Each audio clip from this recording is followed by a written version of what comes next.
Berdepan situasi kepayahan hidup dengan beban kewangan, pasti satu gambaran jelas dapat dilihat iaitu raut wajah yang penuh rasa perih. Setiap penjuru dunia dilihat seakan tidak membalikkan bahagia dan jalan penyelesaian. Lebih-lebih lagi menjelang 1 Syawal.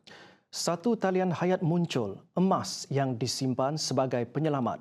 Walaupun emas sering dilihat sebagai simbol kemewahan, bagi mereka yang melalui situasi ini, ia juga menjadi penyelamat ketika aliran tunai semakin sempit. Laporan Syirah Abang Mansor. Bagi mereka yang pernah melaluinya, pengalaman memajak emas menyimpan cerita dan realiti kehidupan yang tersendiri.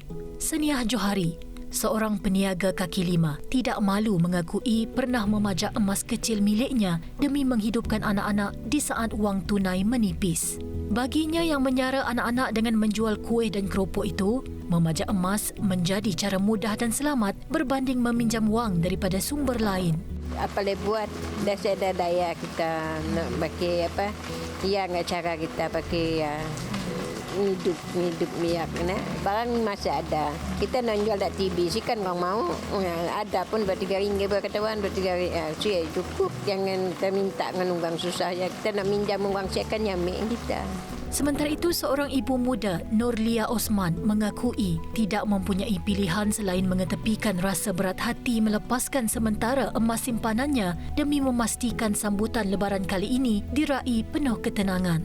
Perasaannya memang ada rasa pilu, tapi untuk happykan sidaknya memang kami perlu gadil lah. Kita ada emas, kita boleh pajak bila-bila masa aja.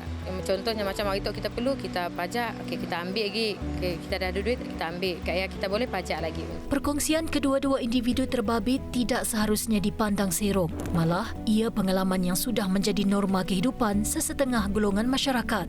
Timbalan Dekan Hal Ehwal Pelajar dan Alumni Fakulti Sains Sosial dan Kemanusiaan UNIMAS, Dr. Nur Auni Ugong berpandangan tindakan memajak emas tidak semestinya mencerminkan tekanan ekonomi sesebuah keluarga secara menyeluruh.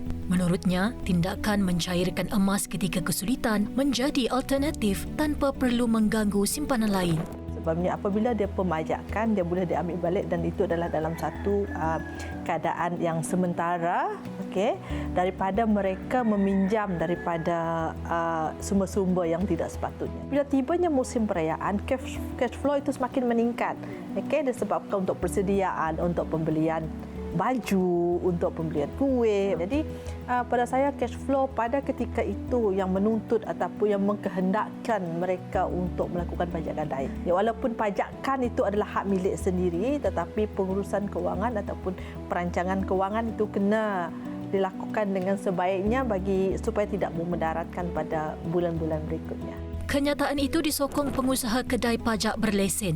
Menurut mereka, penting bagi masyarakat untuk cakna tentang penggunaan perkhidmatan pajak gadai berlesen sebagai pilihan selamat berbanding sumber pinjaman tidak sah atau lebih teruk lagi, berurusan dengan ahlong. So kita pun tengok pada customer punya diorang nak lah. Example maybe diorang cakap dia perlu duit, kita cuba try customer untuk tolong mereka. Sebab cakap betul, kita walaupun bisnes tapi kepentingan kita untuk macam nak tolong customer macam berapa banyak yang I boleh tolong macam itulah. Kita sini pun tak paksa customer untuk mesti nak ambil dalam masa yang pendek. Kita provide customer maybe kan dia bayar bunga, kita auto renew dia punya surat. Memang lesen under kategori. So tempat safe selamat. Emas kamu kat sini memang selamat. Dan ada apa-apa kami memang ada beli insurans punya. So first memang sini memang safe. Yang kedua itu interest. Kami sini memang rendah under kita punya. Sebulan hanya 2% saja.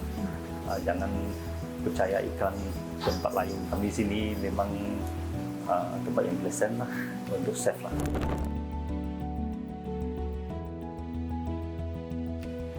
Walaupun emas seringkali dilihat sebagai simbol kemewahan, tetapi bagi mereka yang pernah melalui situasi ini, ia menjadi penyelamat ketika aliran tunai semakin sempit. Begitulah dua sisi kilauan emas menjelang Aidilfitri. Laporan Syirah Abang Mansor bersama juru kamera Muhammad Rafiq untuk TVS.